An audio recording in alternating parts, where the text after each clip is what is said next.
To set the context adalah saya akan set the context dan bagi teori, principle and concept, idea, apa yang boleh implement, boleh buat terus.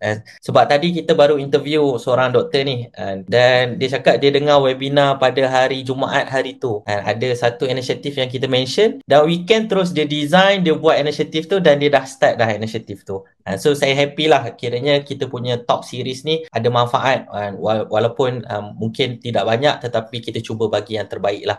So 20 inisiatif tu adalah kita tengok klinik yang reach 100k, dan apa inisiatif-inisiatif yang mereka dah buat untuk capai kepada 100k tu.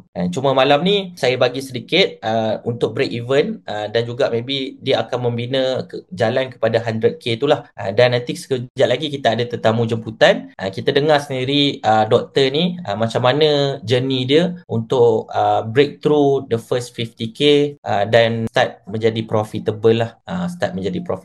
So saya nak bawa kepada 20 gross initiative ni adalah apabila kita consult, kita bekerja secara dekat dengan klinik-klinik di Malaysia, apa secret sauce mereka, apa inisiatif mereka, apa klinik yang struggle tak buat yang mereka buat. So kita concludekan, kita formulatekan 20 gross initiative ni adalah apa yang mereka buat sepanjang journey tersebut.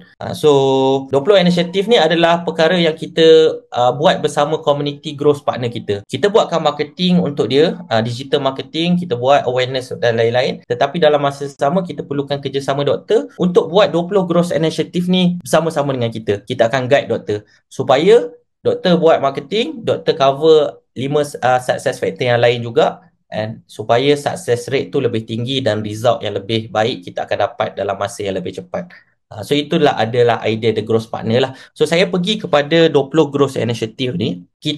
Saya nak tak conteng lah. Kita cuba bayangkan sajalah kan.